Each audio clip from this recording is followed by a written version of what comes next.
Hi, my name is Angela Merkel. On Instagram, I am at Bundeskanzlerin with A, not with E. And I was invited by the Migrationsrat Berlin to make a video about mental health. And now you insert in the back of the song.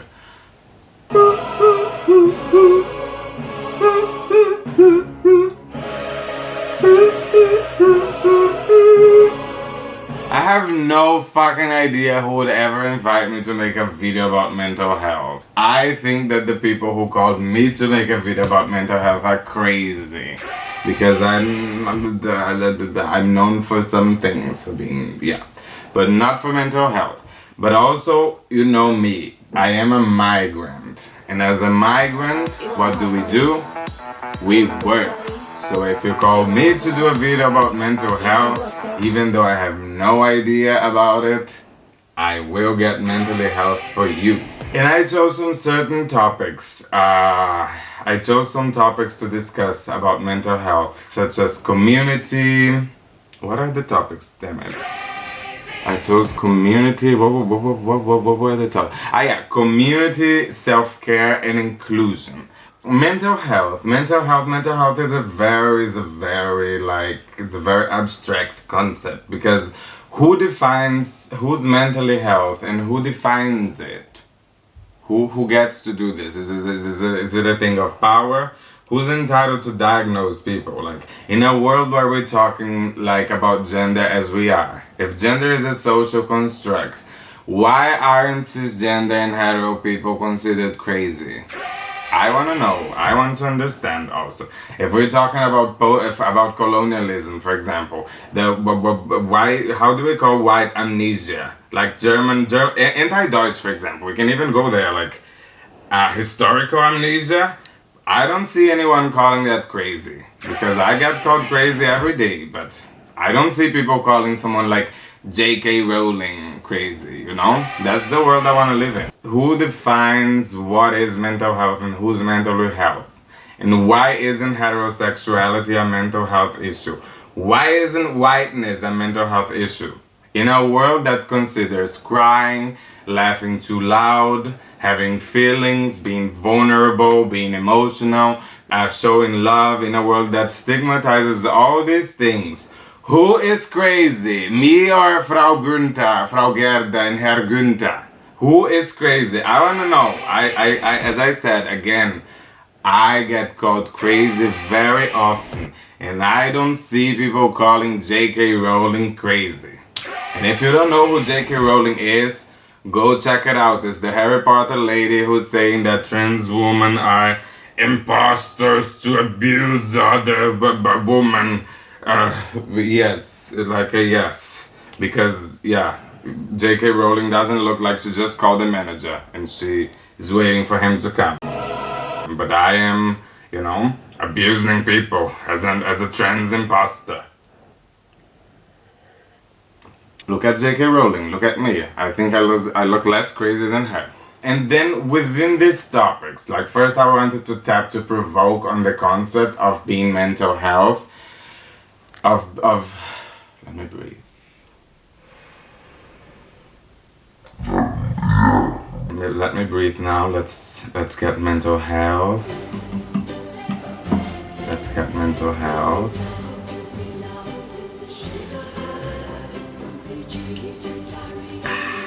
This is an alcoholisches freies beer because I am mental health. I am mentally health. I don't know. I don't do beer alcohol ever. Maybe when I'm doing yoga. One topic that I wanted to approach about mental health is inclusion. How does inclusion work for people who have mental health problems? And how does inclusion work if the people who have mental health problems are booked by J.K. Rowling? Because a lot of my bookings come from people like J.K. Rowling. You know, those people who are like compulsive with normality, like the person has a clearly like a sort of psychosis about themselves being normal and showing you that they're normal, and you're like, bitch, live your life, chill, amiga. I'm like, you are all the time saying that I'm crazy, but you seem to be very, I don't know, compulsive. It's like heterosexuality is like, we get it, amiga, we get it. Go have your kids. You don't have to show it every time. But if we show something too much, they say that it's obsessive compulsive disorder.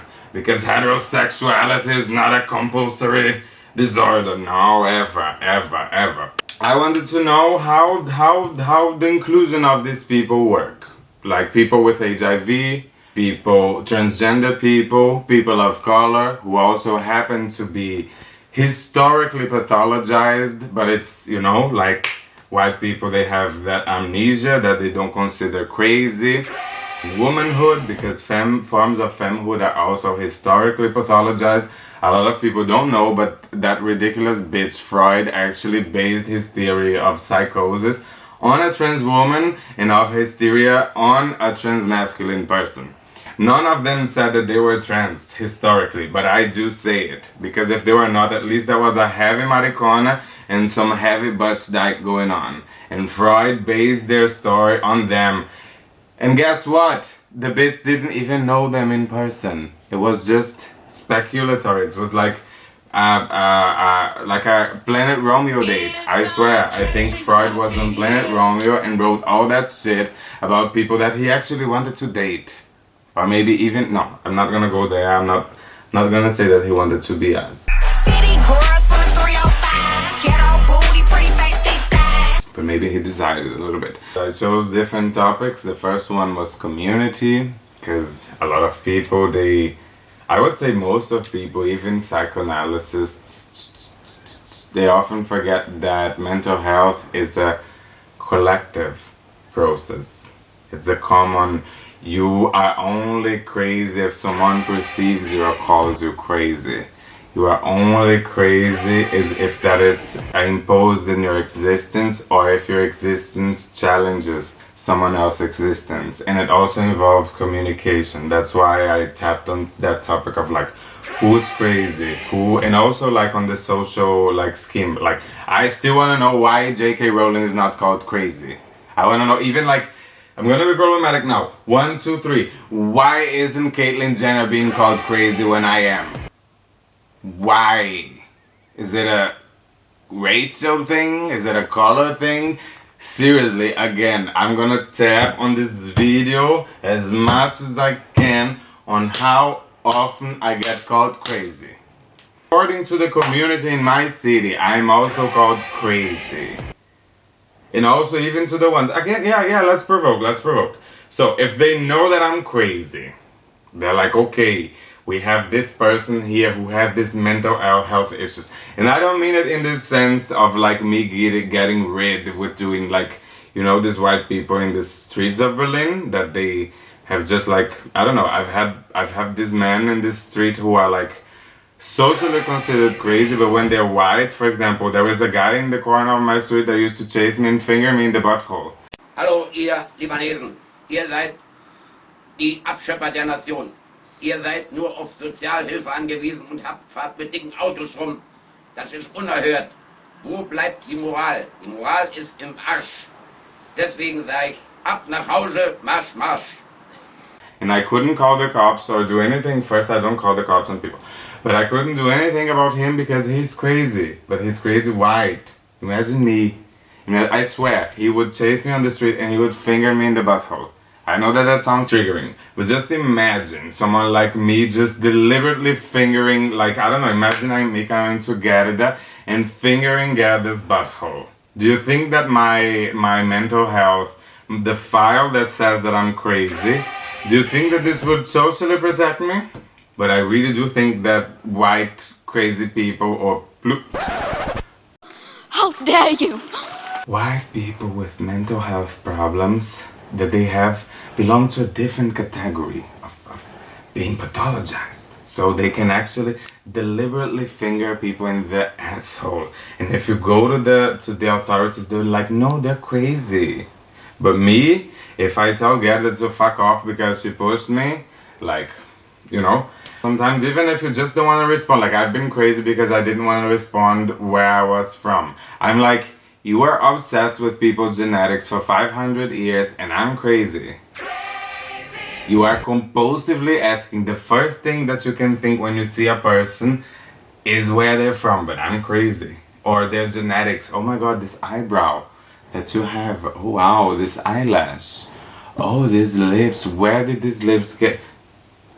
Bitch, this is crazy. Like, stop. This is crazy. Trying to guess people's ethnicity is crazy.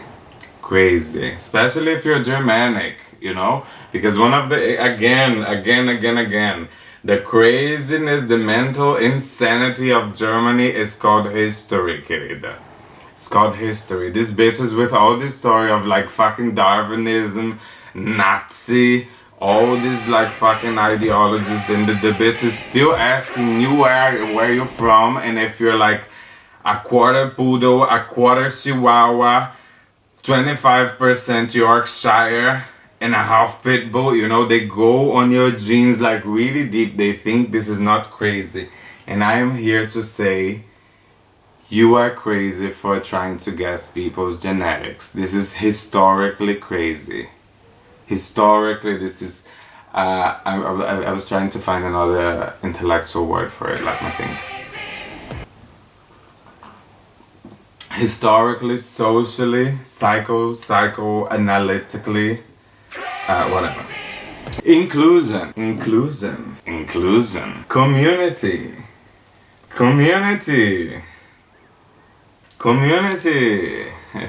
what do we have in common? Yes, anything about the changing in levels of this beverage, it's your mental health. There is no level of any beverage being changed. And if there is a beverage here inside, because that's also in speculation, there is no alcohol into it. You can also, you know, there are many forms of fermentation. Maybe I'm drinking vinegar. Some fermentations don't turn into alcohol. So, continuing about inclusion. Yeah, because inclusion is usually that. Like you have that great person, you have that great queer person there, that one person of color who made into that space, that very passionate queer person who wants to include the POC, and they are there doing all this work, and you of course have to acknowledge all this work of them being in that space and making all that effort to put you there. We are the world. We are the children. No one has to come to me to be like, hey, it was so hard to do this. I'm like, yeah, you still have the job, the visa, the passport, the so yeah, I get it, it's heavy for you, but find other shoulders. Read the room. I choose, yeah. You know, I feel like sometimes intersection is about like finding the right shoulder to cry on, Linda. You know? Usually what is happening with inclusion is you have this great person that I just mentioned, but they are the only one there. Usually they are the only person there doing inclusion.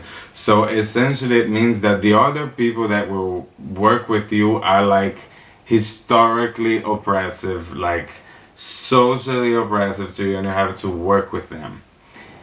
And then what is the turnout is that you become a problem by being invited there to talk about your problem. Could you imagine such a thing? You're like, yeah, we would like you to talk about transphobia in this. But if you talk about transphobia among us, we will get really crazy.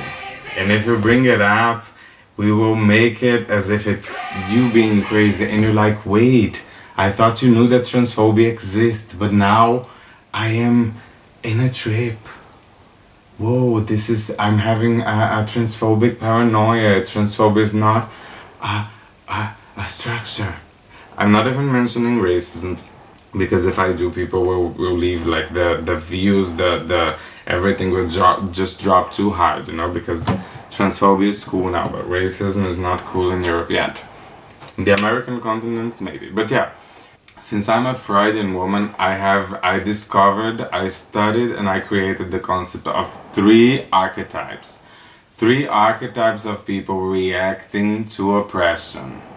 oppression that is not theirs. When I mean reacting to oppression, I mean reacting to oppression that is not theirs. The first archetype of bad reaction while doing the work of inclusion is the silent.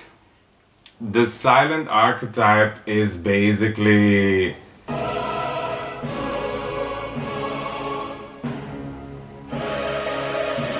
not saying anything, but their face is much less expressive than mine.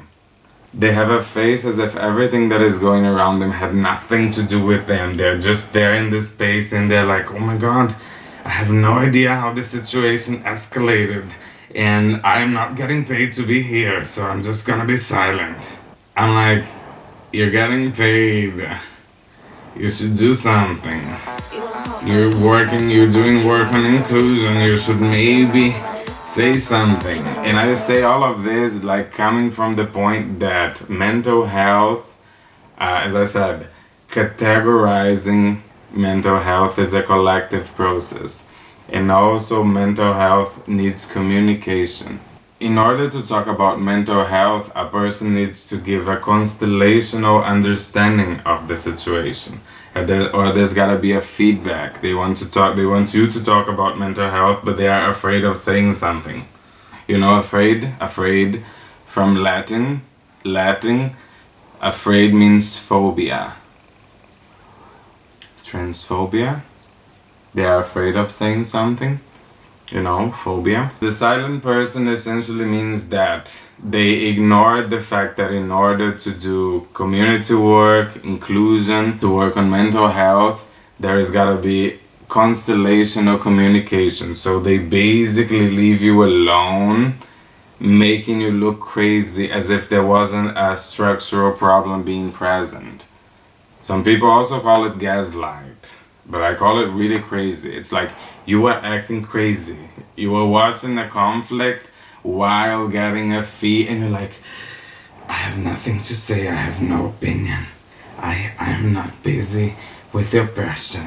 The second archetype, wait, let's cut this because then the second archetype would be alcoholic. The second archetype is one of my favorite. It's the crying. It's the crying person. How dare you!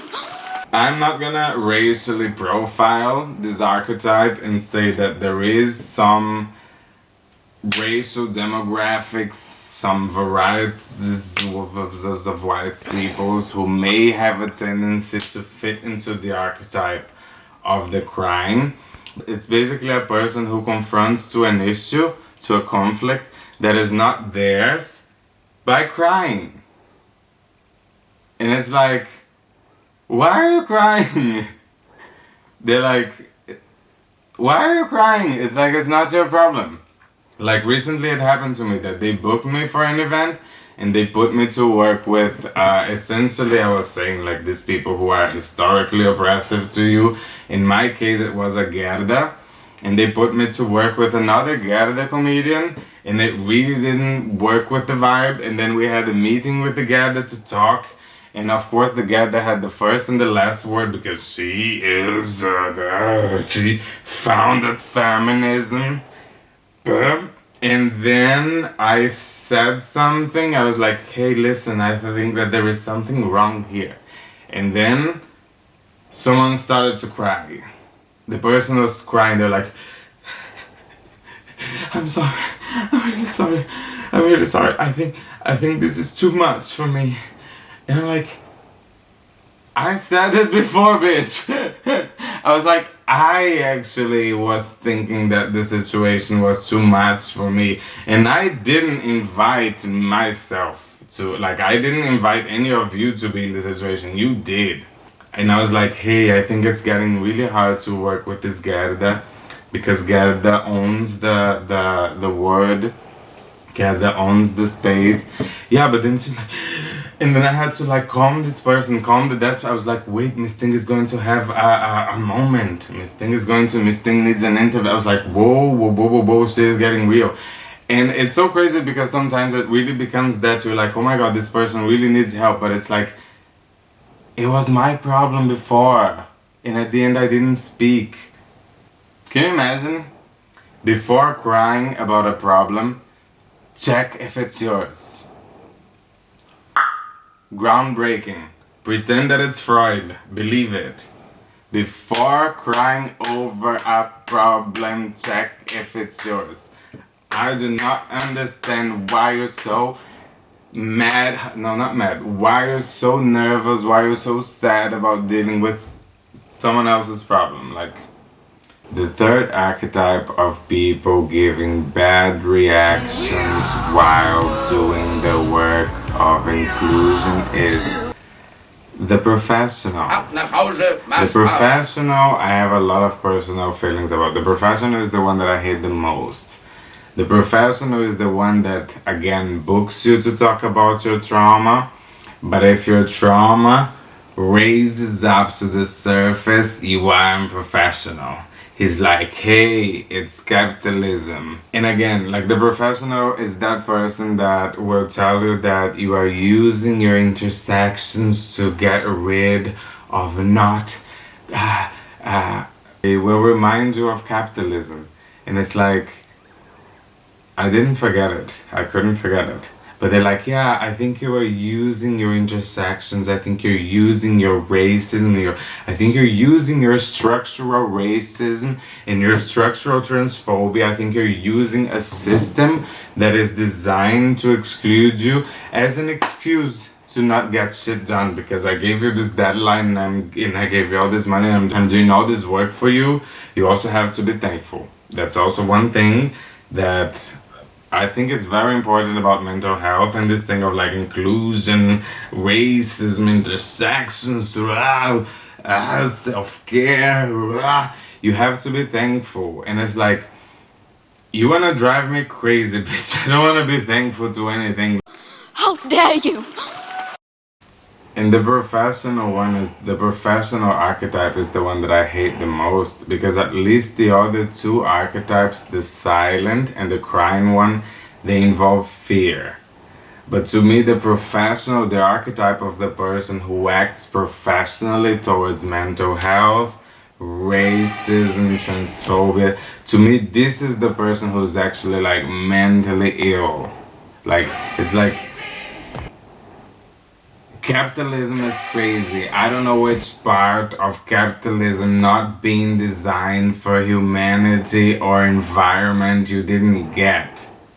But to remind, and especially like, I don't know, again, historical amnesia. Like, I swear, heterosexuals, professionals, it's like historical amnesia. And like, after all this history, like, your city, your Germany has been split. I thought we had got the point, the thing about fucking capitalism, and Miss Thing wants to say that I'm crazy because I failed in capitalism. How dare you! I'm actually in Spain taking care of my mental health because now I'm a white woman. I finally got to. That's also, yeah, that's a mental health tip. Now I colonize myself. I made so far in the Western that I am in a trip in a hotel. Self-care. Self-care is the topic that I wanted to speak about. That's, for example, one example of self-care that most of my demographics of people, social groups, minorities, you know, the people that you want to include, you know, transgenders, Black Lives Matter, colonization, fight for the natives. We don't get to rest in a hotel. And I'm not even like resting in a hotel, because if I get out of my room, people will drive me crazy. But yeah, the topic was self-care.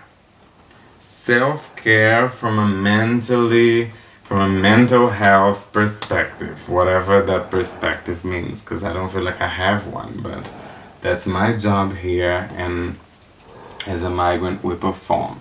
What is self-care? What is who defines what self-care is? Self-care for who? Who is the self?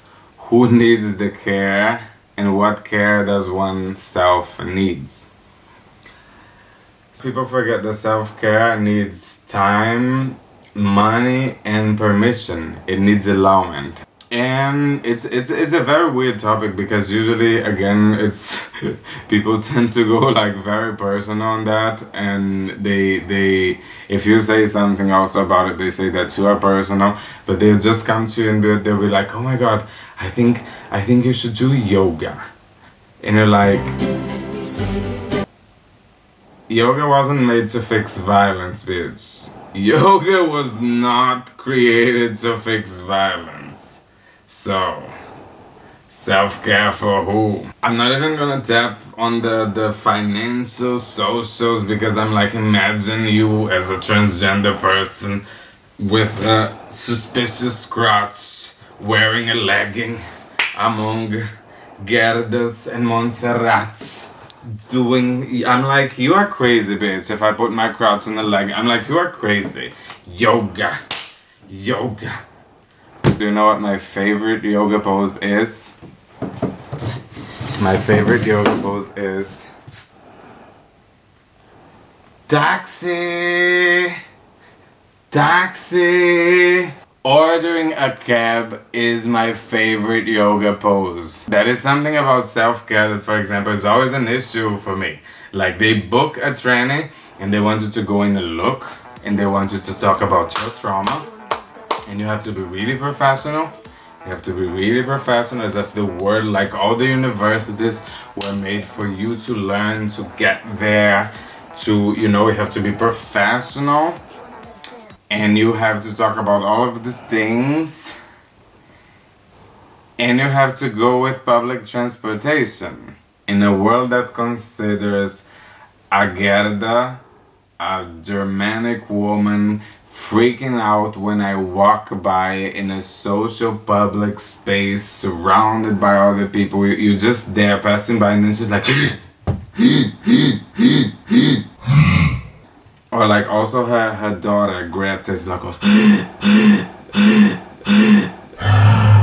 the Greta goes lighter. But today, for example, I was passing by on the street and a small girl was like, and I'm like, you're not endangered, you're just racist. But in a society that considers that normal, I'm like, so you've been robbed by trannies now. I'm like, where? Let's look for the statistics, for the history books. You've been robbed by trannies now. You're triggered by a tranny. But they're still normal. If I get mad, I'm crazy. They're like, no. People like you have been robbing wallets of Gerda forever. A society that normalizes a man coming to you and be like, do you have a dick? Do you have a vagina? Do you have a vagina? Do you have a dick or a vagina? Do you have a dick? So, in the conclusion, if there is a conclusion, is there a conclusion? Do I have something to talk about mental health? Do I have a final reclaim about mental health? No.